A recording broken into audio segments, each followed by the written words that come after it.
बच्चों, आज हम कक्षा 10 विषय सामाजिक विज्ञान अध्याय 1 यूरोप में राष्ट्रवाद का उदय का अगला भाग देखेंगे, जिसमें हम पीछे 9 भाग कवर कर चुके हैं। यह हमारा 10वां भाग होगा, जिसमें आगे हम देखते हैं फ्रैंकफर्ट पार्लियामेंट क्या है।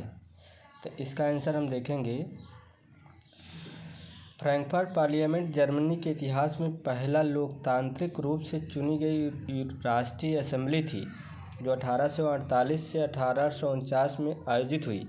यह संसद जर्मन एकता और एक उदार संविधान बनाने के उद्देश्य से स्थापित की गई थी। स्थान कहाँ पे बुलाई गई थी? यह संसद फ्रैंकफर्ट के सेंट पॉल चर्च में बुलाई गई थी। कारण क्या था?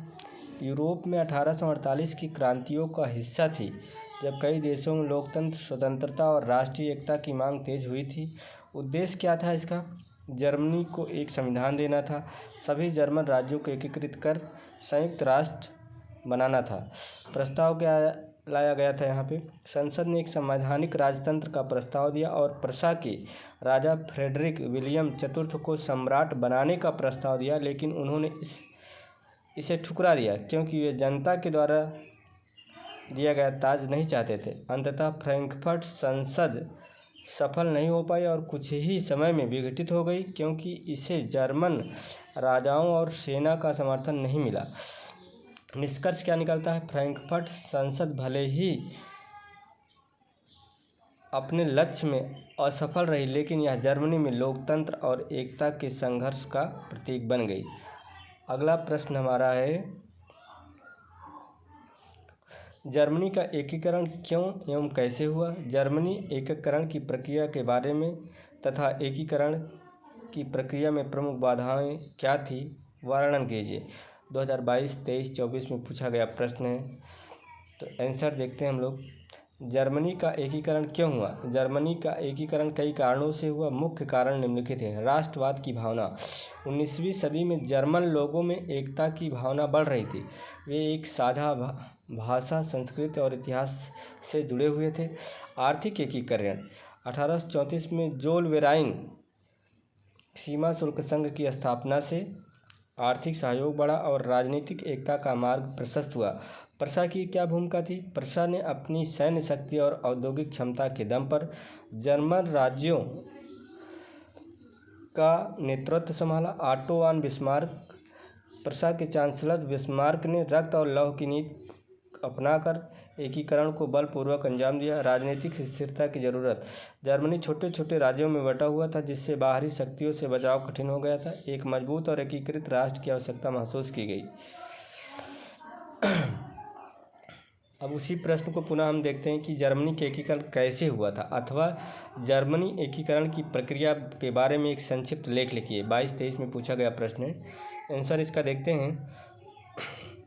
19वीं सदी के मध्य में जर्मनी अनेक छोटे छोटे राज्यों में बटा हुआ था। इनमें साझा भाषा, संस्कृति और इतिहास होने के बावजूद राजनीतिक एकता नहीं थी। इस एकीकरण को नेतृत्व प्रशिया और उसके प्रधानमंत्री ऑटो वन बिस्मार्क ने किया। बिस्मार्क ने लोहा और रक्त की नीति के तहत 3 युद्धों के माध्यम से यह प्रक्रिया पूरी की। डेनमार्क युद्ध, जो कि 1864 में लड़ा गया था। स्लेस्विग होल्स्टीन प्रदेश डेनमार्क से लेकर प्रशिया और ऑस्ट्रिया ने आपस में बांटे। ऑस्ट्रिया युद्ध 1866। प्रशिया ने ऑस्ट्रिया को हराकर उत्तर जर्मन परिसंघ बनाया और ऑस्ट्रिया को जर्मन मामलों से बाहर कर दिया। फ्रांस प्रशिया युद्ध 1870 से 1871। फ्रांस की हार के बाद दक्षिणी जर्मन राज्य भी प्रशिया से जुड़ गए। निष्कर्ष क्या निकलता है? 18 जनवरी 1871 को वर्साय के महल में जर्मन साम्राज्य की घोषणा हुई और विलियम प्रथम को सम्राट घोषित किया गया। इस प्रकार जर्मनी एक सशक्त और एकीकृत राष्ट्र के रूप में उभरा। आगे हम देखते हैं जर्मनी के एकीकरण में प्रमुख बाधाएं क्या थी। आंसर देखते हैं। जर्मनी के एकीकरण में प्रमुख बाधाएं निम्नलिखित थी। राजनीतिक असहमति। जर्मनी के कई छोटे राज्य स्वतंत्र रहना चाहते थे, इसलिए उनमें आपस में सहमति नहीं थी। ऑस्ट्रिया का विरोध किया। ऑस्ट्रिया जर्मन मामलों में नेतृत्व चाहता था और प्रशिया से संघर्ष करता रहा। फ्रांस का डर।